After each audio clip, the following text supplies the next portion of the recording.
estoy aquí en Buenos Aires, en el Departamento de Ciencias de la Atmósfera y los Océanos de la Universidad de Buenos Aires, que es donde se dictan, donde se imparten las carreras de Ciencias de la Atmósfera, que sería Meteorología y Oceanografía, justamente aquí en Buenos Aires, hace más de 60 años ya. Entonces, bueno, les traje algunos temitas que nos preocupan y por qué nos ocupa el tema del cambio climático. En principio, lo que tenemos que tener todos presentes, bueno, ¿de qué estoy hablando? ¿De qué estamos hablando nosotros, los científicos o los que nos ocupamos de este tema, cuando hablamos de cambio climático? Eso es lo primero que tenemos que tener claro. Cuando hablamos de cambio climático, estamos hablando de un cambio que se ha producido en el clima, sostenido en el tiempo, que se manifiesta claramente, que lo podemos diferenciar, que podemos decir, este clima que tenemos hoy es distinto del clima que había hace 30, 50 años o 100 años, en una escala de tiempo de cientos de años o hasta miles de años. Y de eso hablamos cuando hablamos de cambio climático. Es un cambio que se ha producido en el clima de nuestra región, de nuestro mundo. Y cuando hablamos de clima, lo diferenciamos del tiempo, ¿no? El tiempo es lo que sucede día a día, si hoy llueve o mañana llueve, hace calor o frío, y cuando hablamos de clima, hablamos de justamente un clima que es estable, en el sentido de que por un tiempo se mantiene como un clima templado, un clima polar, ¿no? Un clima mediterráneo se llama en algunos lugares. Entonces, cuando hablamos de cambio climático, hablamos de cambios que se han producido en este clima con los años, y los años son cientos de años o hasta miles de años. Entonces, ¿qué es lo que sabemos? Vamos a tratar de relacionar el turismo con el cambio climático y el cambio climático con el turismo. El turismo es una de las actividades que realiza el hombre, por supuesto, que tiene y ha tenido injerencia en el cambio climático, pero por otro lado sabemos que el cambio climático ha tenido injerencia o tiene un impacto importante en el clima, en el turismo. A ver, ahí está. Bueno, ¿qué es lo que sabemos con respecto a la primera variable que se ha manifestado en este cambio? Que es la temperatura. Esta curva que vemos acá es la temperatura media anual, promedio anual de temperatura a nivel global. ¿Qué quiere decir?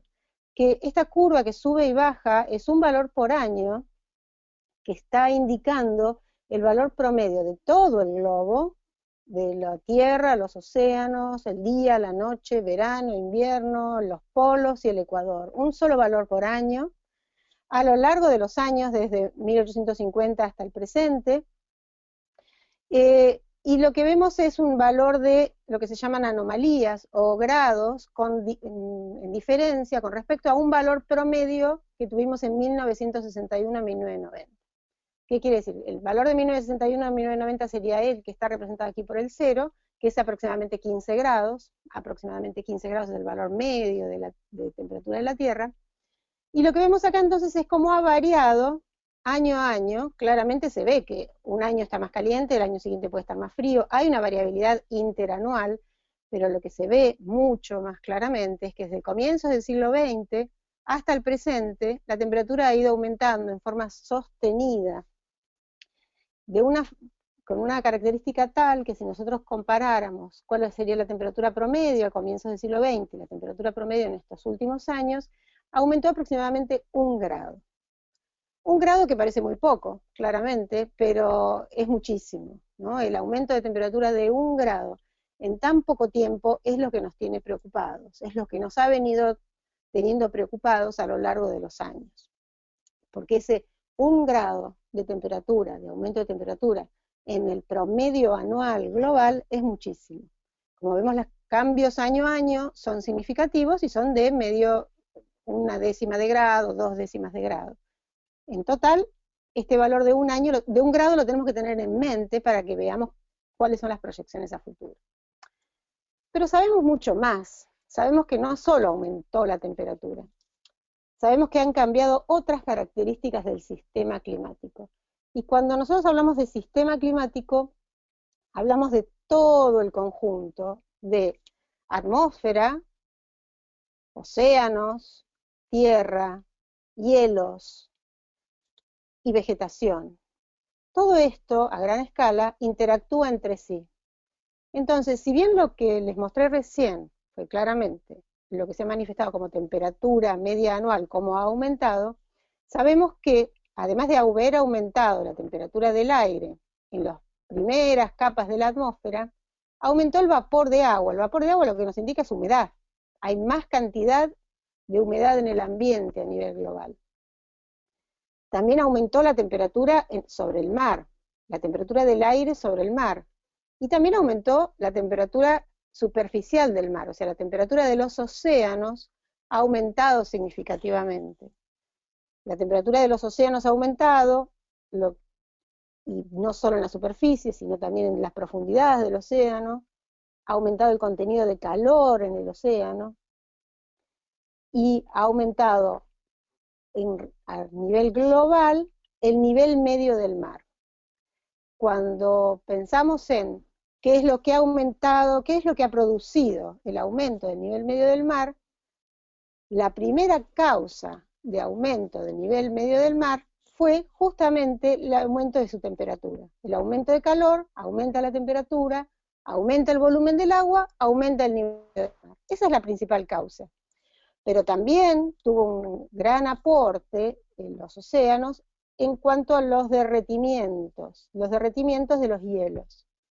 La zona de hielo marino, o sea, el hielo que flota sobre el mar, cada vez es más pequeña, las capas de nieve cada vez son más pequeñas, los glaciares tienen cada vez menos volumen, la temperatura en general sobre esta zona, sobre la superficie, también ha aumentado. Entonces son varios los indicios, no fue solamente la temperatura, sino otras componentes del sistema climático han variado significativamente a lo largo de los años en relación y en concordancia con este aumento de temperatura. Y cuando digo significativamente, son palabras que nosotros usamos los científicos muy frecuentemente porque nosotros generalmente mostramos cuál es la significancia de ese cambio. O sea, lo podemos comprobar estadísticamente, no es que nos parece que ha cambiado, sino que podemos ver qué es lo que tenemos actualmente, lo podemos comparar con lo que ha pasado en el pasado, y entonces es que ha cambiado significativamente. Pero también estos valores que les mostré recién son como valores medios. También hemos observado que han variado lo que nosotros llamamos extremos climáticos. Extremos climáticos son los extremos de, por ejemplo, temperatura. Las temperaturas muy cálidas o las temperaturas muy frías. A nivel global ha sucedido esto, en todo el globo. Han aumentado los días y las noches cálidas. ¿Por qué decimos días y noches? Porque nosotros trabajamos con temperatura máxima, temperatura mínima. La temperatura máxima del día es la que refleja lo que pasa en el día, justamente. La temperatura mínima es la que refleja lo que ha sucedido en la noche. Si la temperatura mínima ocurre a la mañana en cuanto sale el sol, y si esta temperatura mínima es muy alta, quiere decir que la noche ha sido muy cálida.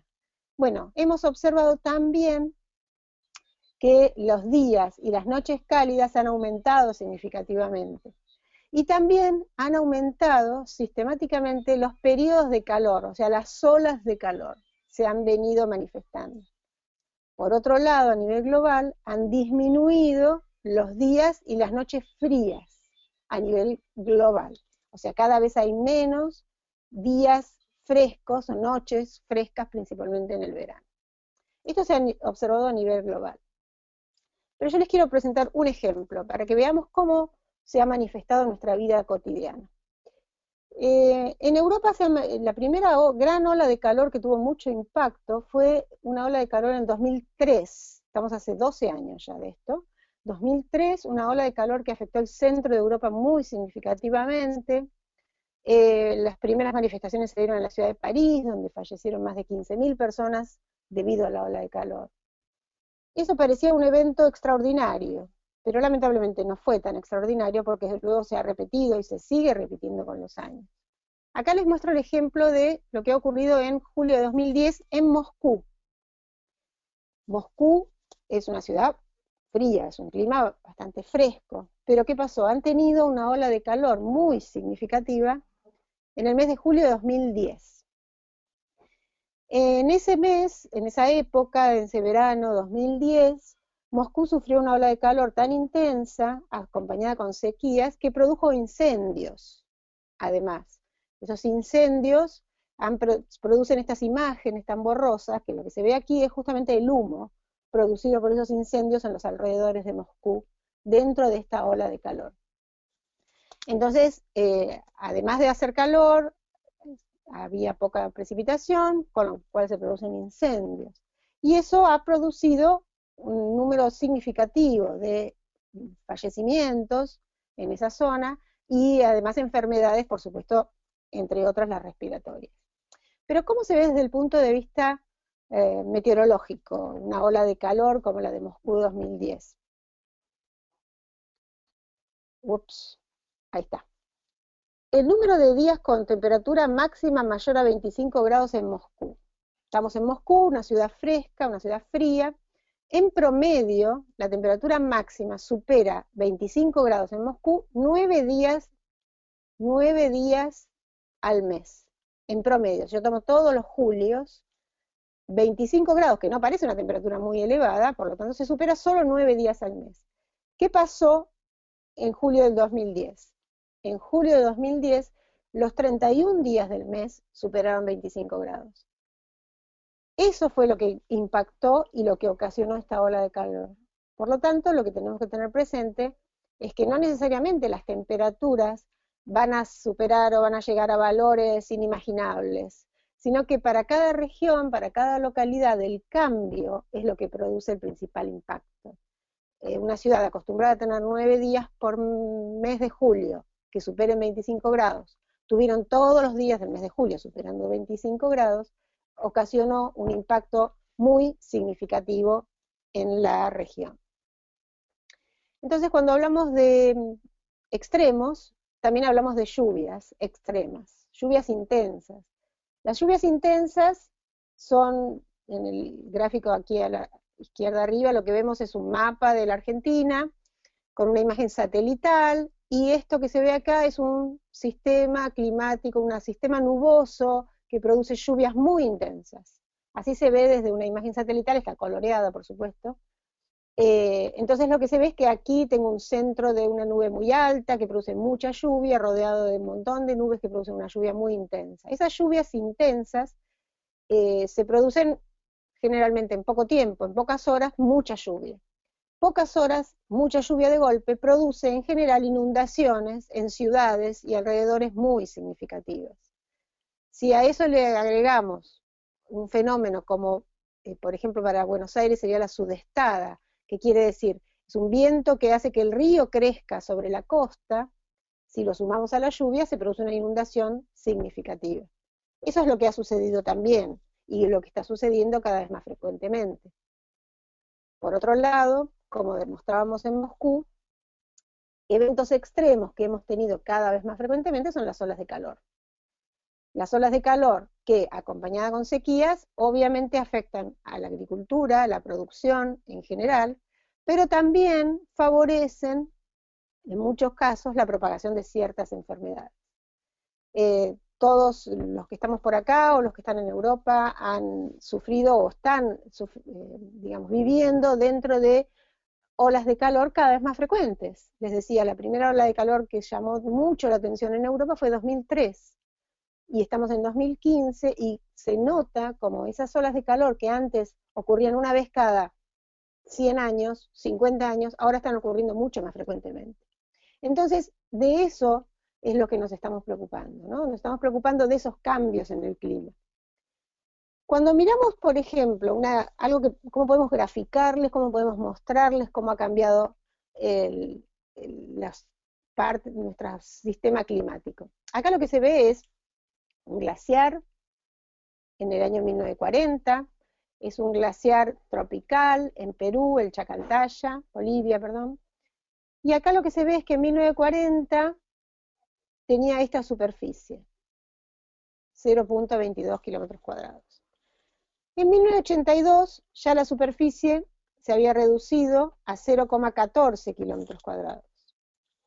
En 1996 vemos como la superficie se había reducido a 0.08 kilómetros cuadrados, y en 2005 vemos como esto se redujo apenas a 0,01 kilómetros cuadrados. Vemos cómo se ha reducido sistemáticamente un campo de hielo.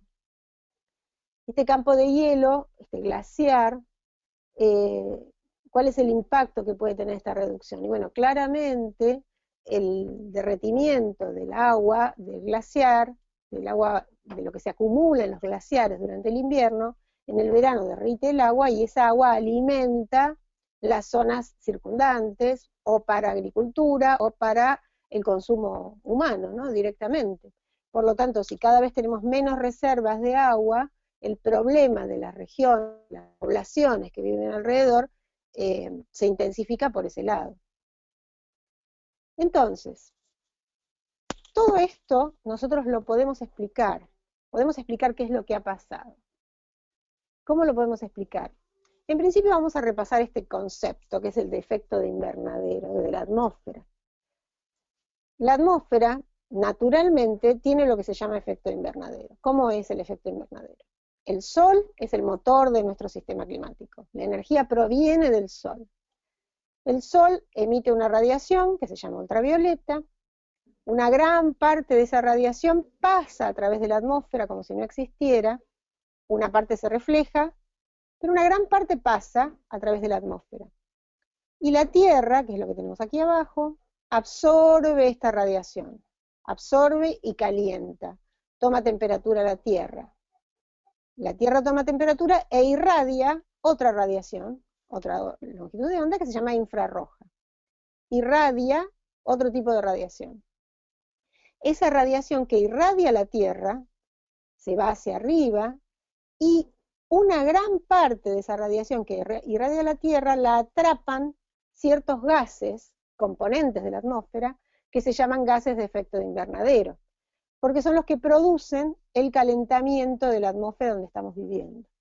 Entonces, para tener claro, por eso nosotros cuando estamos más cerca de la Tierra hace más calor, porque estamos más cerca de nuestra fuente de calor, que es la Tierra.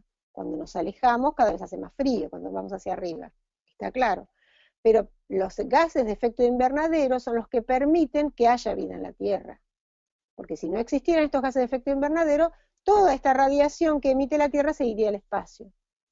Entonces, ¿dónde está el problema? El problema está en que estos gases de efecto invernadero, que existen en forma natural, empezaron a aumentar su concentración con los años debido a la acción del hombre. Debido a la acción del hombre, ¿en qué sentido? El hombre emite gases de efecto invernadero, en particular el dióxido de carbono, emite esos gases de efecto invernadero a la atmósfera en forma artificial cuando produce combustión de residuos fósiles. O sea, al utilizar petróleo, el hombre emite más gases de efecto invernadero. Entonces, al aumentar la cantidad de gases de efecto invernadero, atrapa más calor y eso fue lo que ha producido claramente el aumento de temperatura. Eso es lo que ha producido, en estas imágenes vemos claramente los cambios. Nosotros lo que estamos viendo acá es el cambio observado, ¿no? El cambio observado, el esquimal vive en Alaska, vive sobre el Ártico, y el Ártico tiene hielo flotante. Ese hielo que flota sobre el océano Ártico fue el que más ha disminuido su volumen. Por eso la imagen típica es la del oso polar, que se ha visto afectado notablemente su hábitat, por no tener suficiente hielo para vivir. Pero claramente, si nosotros miramos una pista de esquí, podemos ver imágenes como esta. Muy reducido el volumen de hielo disponible, de nieve disponible para producir actividades invernales, ¿no? Entonces, como nosotros sabemos a qué se debe esto, es que sabemos que podemos proyectar del clima futuro. ¿Qué es lo que va a pasar con el clima futuro?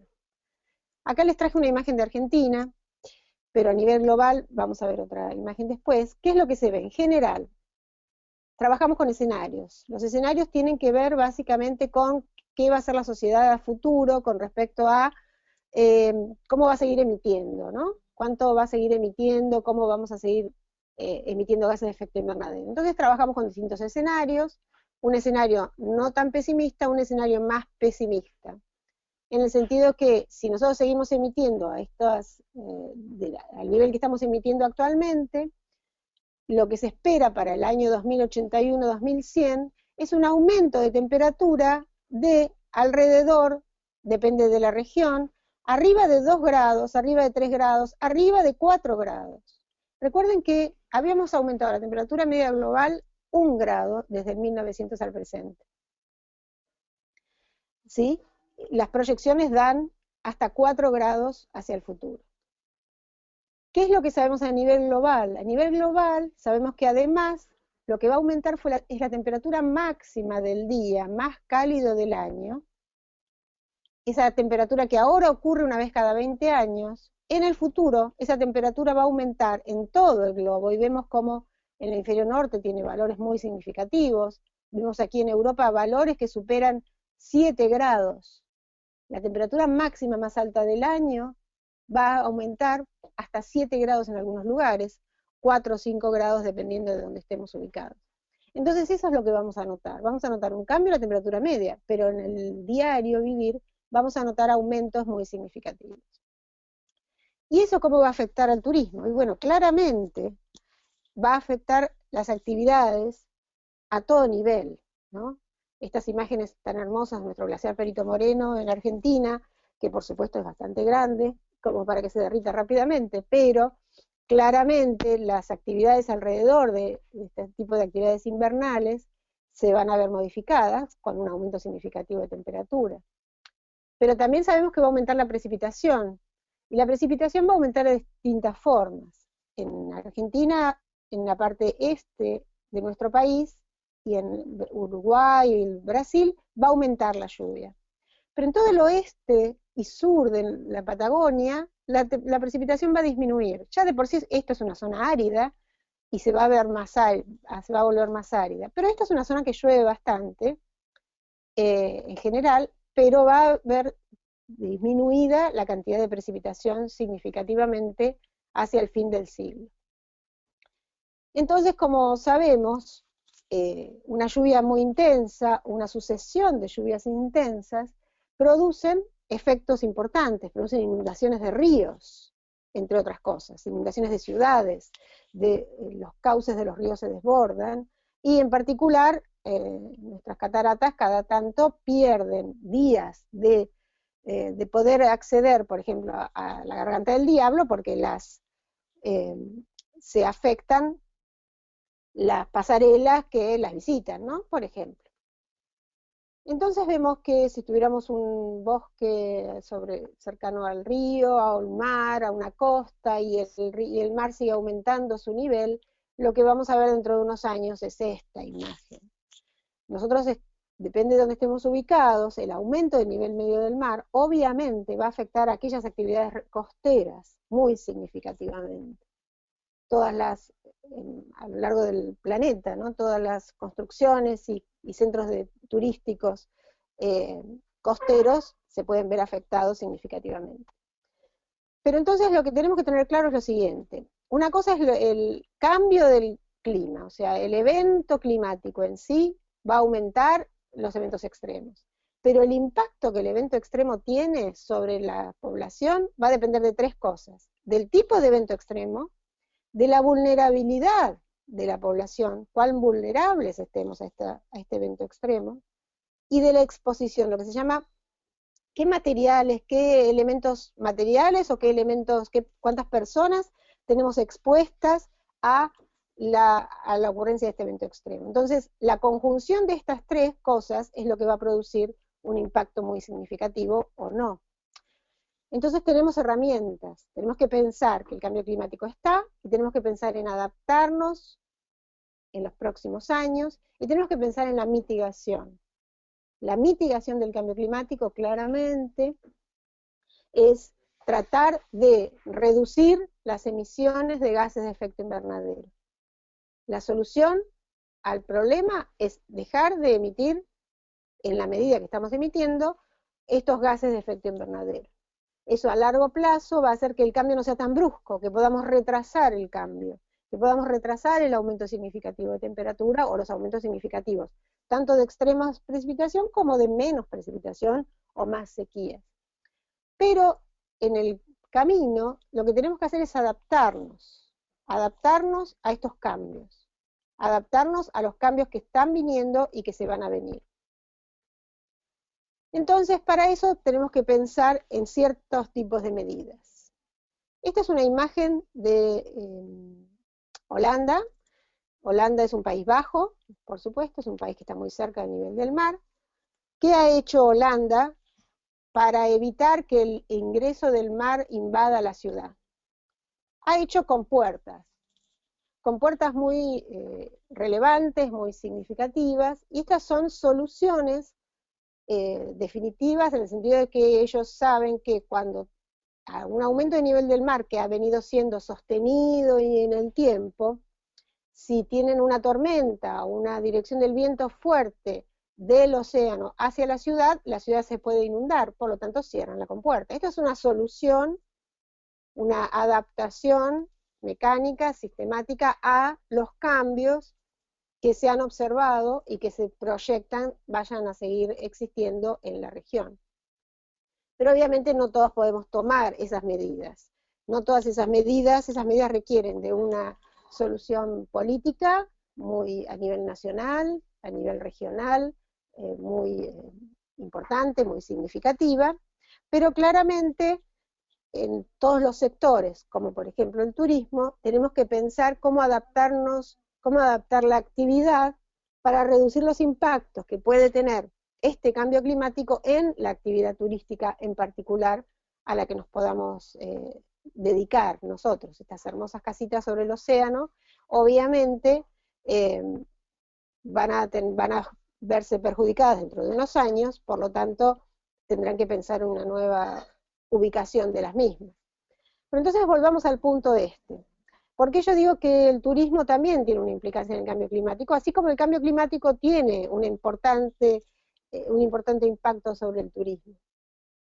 El turismo es una actividad que, entre otras cosas, mueve mucha gente. Esa gente se traslada tanto en autos como en aviones o en micros, y eso produce, por supuesto, más gases de efecto de invernadero, ¿no?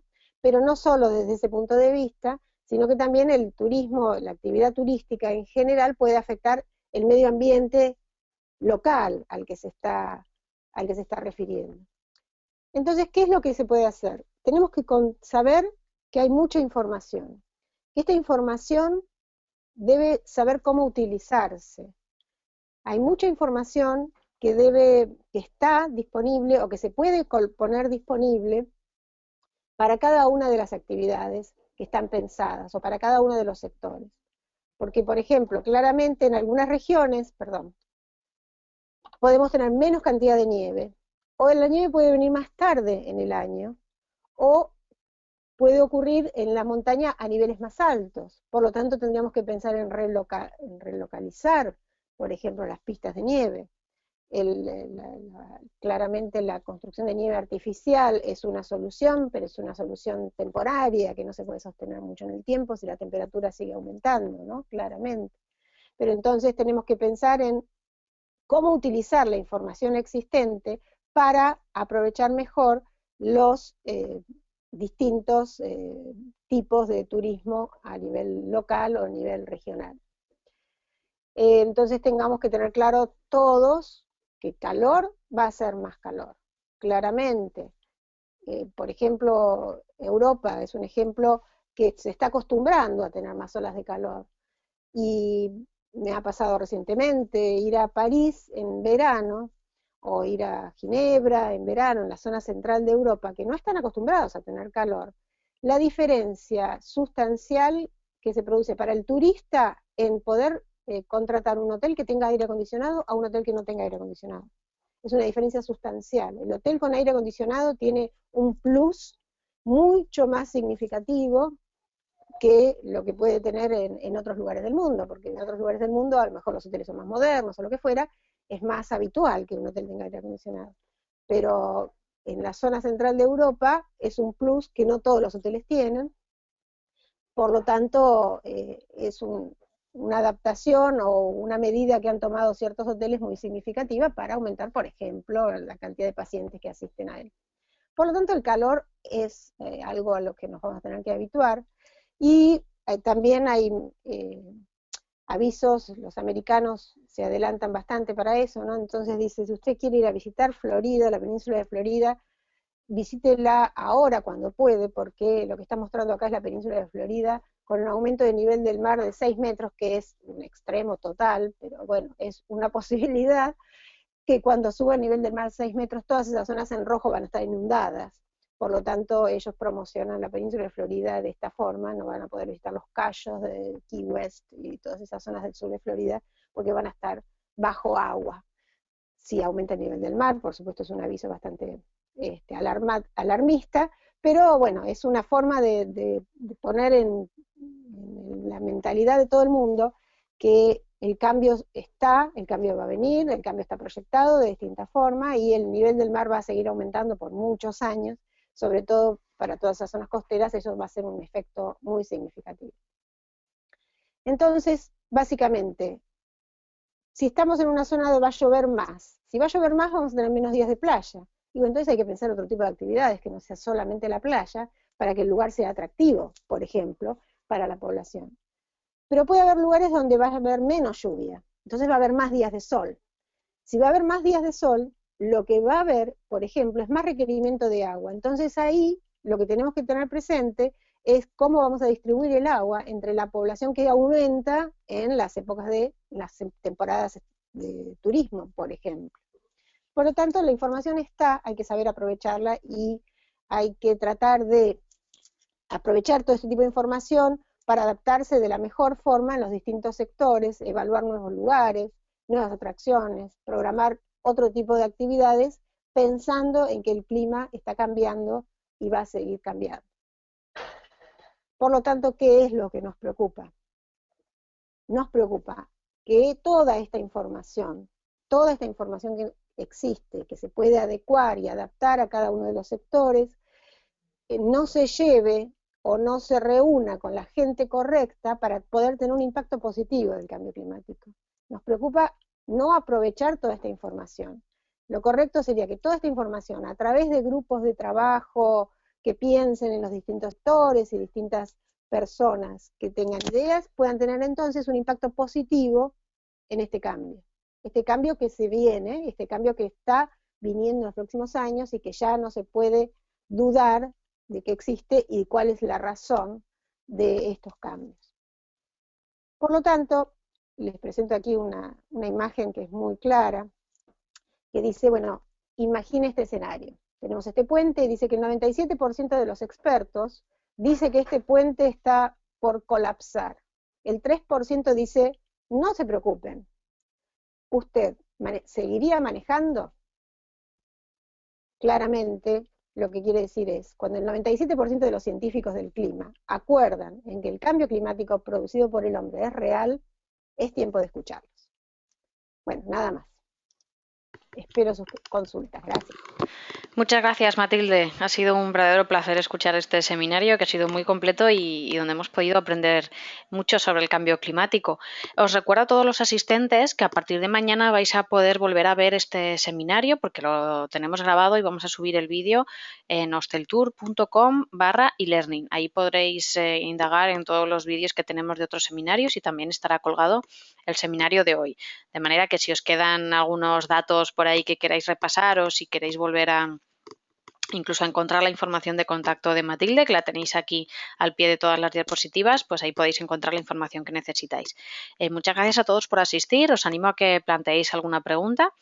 Si no tenéis preguntas, también os animo a que, bueno, en cualquier momento podéis contactar con Matilde si queréis y preguntarle directamente, o incluso hacérnosla llegar a nosotros hasta el email de seminarios que tenéis todos en los emails de registro que habéis recibido, y a partir de ahí podemos resolver las dudas que tengáis. Andrea Spotti nos dice que muchas gracias y que excelente puesta en común. Muchas gracias, muchas gracias. Y Mireia Totino también nos recuerda que este seminario también estará a disposición de todos vosotros en el portal de Educatur. Sabrina nos pregunta, en Argentina, ¿cuáles son las zonas de mayor riesgo? Bueno, para Argentina, justamente lo más riesgoso en particular es el exceso de precipitación que tenemos en la zona este y norte de Argentina, este y noreste de Argentina, que es una zona de por sí en la que ya llueve mucho, pero la probabilidad de que tenga cada vez más fenómenos de lluvia extrema es bastante alta, con lo cual la inundación repentina sería lo más riesgoso. La inundación repentina de ciudades que de golpe destruye caminos y puentes, ¿no? Porque los ríos desbordan. Y por otro lado, la zona oeste y sur se ve afectada por cada vez menos precipitación y cada vez menos cantidad de nieve. En particular, hemos tenido centros de esquí el año pasado con poca nieve. Este año está nevando bastante, por suerte, pero el año pasado ha nevado muy poco en los centros del centro de Mendoza, ¿no? En las zonas más al norte de esquí de nuestro país. Y eso, lamentablemente, bueno, es lo que más, el riesgo más fuerte para nuestra región. El aumento del nivel del mar no es tan relevante, salvo para algunas costas del sur de la provincia de Buenos Aires. Mariela Rodríguez nos pregunta qué opinas sobre la importancia del turismo responsable dentro de este panorama.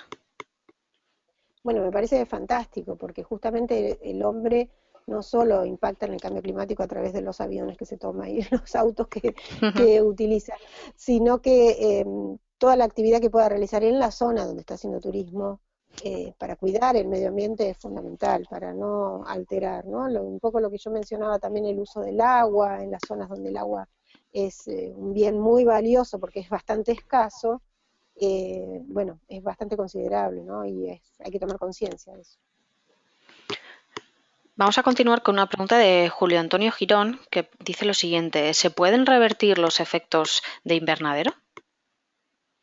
Bueno, hay toda un área de investigación que se llama geoingeniería, que es la que propone invertir o revertir estos efectos de efecto invernadero excesivo, de efecto invernadero antropogénico, ¿no? Porque el natural, por suerte hay vida en el planeta debido a eso.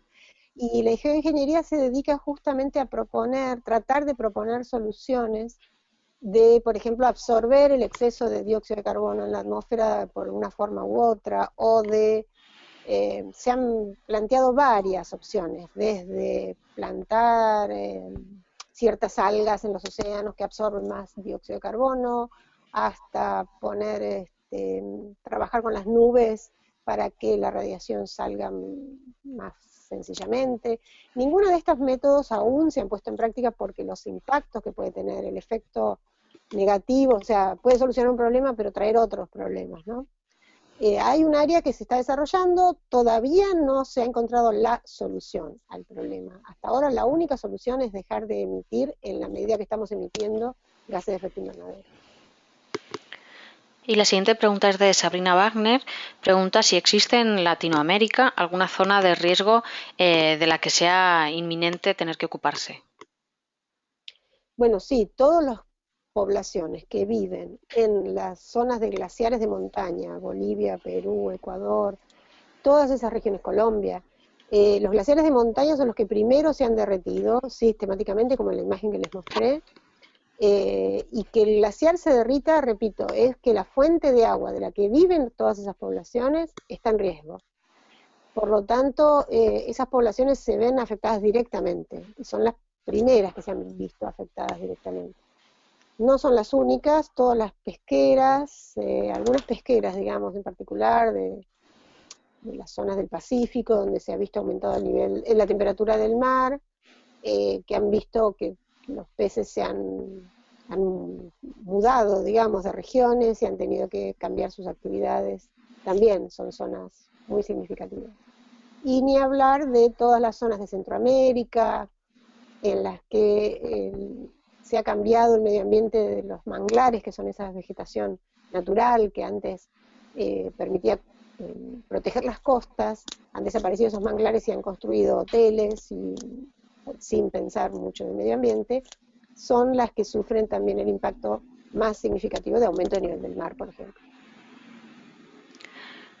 Muchas gracias, Matilde. No tenemos más preguntas. Ha sido un placer tenerte con nosotros y poder indagar más en este tema que para muchos de nosotros seguramente era muy nuevo, y además una nueva perspectiva del turismo que normalmente no estamos acostumbrados a ver. Muchas gracias a todos los asistentes. Os recuerdo de nuevo que tendréis disponible este vídeo en el portal Educatur. Podéis volver a verlo y consultar de nuevo toda la información que tenéis ahí disponible para vosotros. Bueno, nos están escribiendo, nos dicen que muchas gracias y que excelente por la presentación. Así que Muchas te gracias a traslado todos. estas felicidades, Matilde. Muchísimas gracias a ustedes por invitarme. Lo dejamos aquí, gracias a todos y hasta el próximo seminario. Gracias.